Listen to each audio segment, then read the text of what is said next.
Hello Joseph, I'm Mark Paul, and in this video I'll be just briefly running through the Stripe integration. So yeah, I'll start off from my dashboard. Um,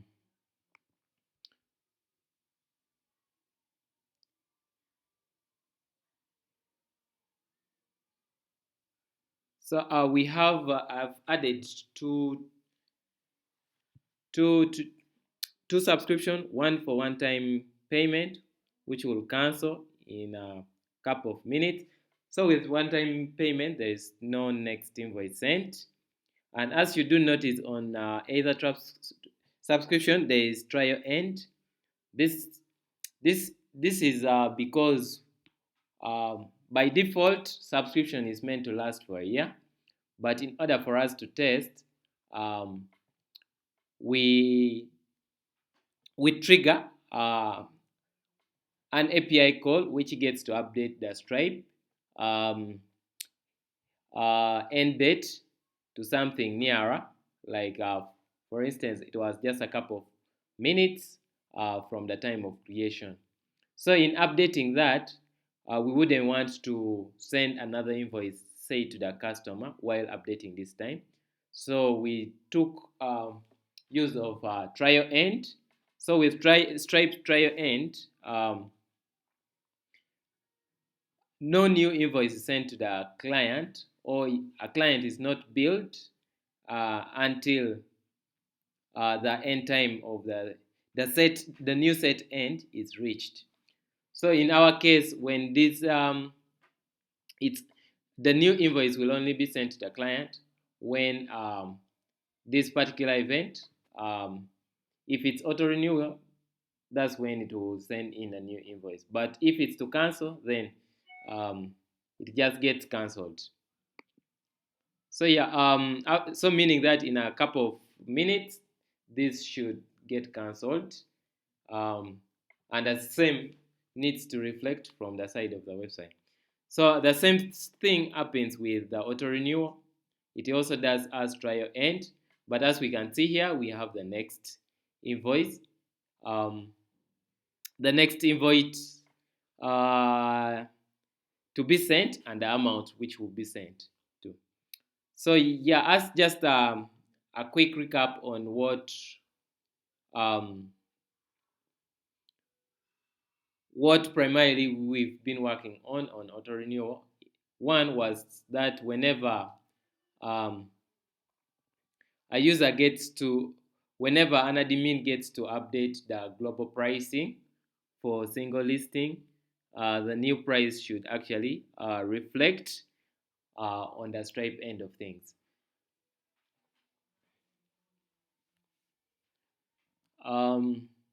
So yeah, as we can see here, the global price is 150, but then when discounts have been applied to, we see that it's 112. So I'll just add on to update this to 200. So once I get to save the change, I should see it affecting any other future submissions.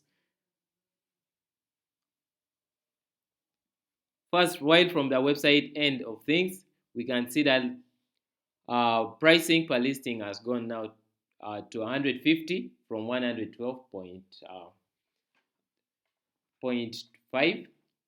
So yeah, when I get to my subscription end of things, I should also see that price reflecting within the next invoice to be sent to the client. So as we can see here, the invoice has also updated, and yeah, client should now get to pay this amount, or whenever the subscription renews, they will take up on this particular price. So I believe issues to do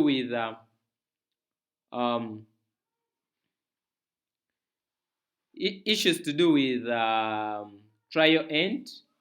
It's something that once we get live, we shall remove that trigger that ends that updates the subscription period from a year to just a couple of minutes away from the new away from creation of the subscription, so that we get rid of that trial end. I believe this covers your concerns. So as we can see, the next invoice has been sent, and now the subscription has auto renewed with this amount. Um, so yeah, with just normal subscription, we can see that the trial end is not there because it's something that we just triggered for our testing. But in the actual sense, this is how basically it should look. And whenever the user gets to update any global pricing, let's say take this to 300, that should also be reflected both on the website end and also on the Stripe end of things.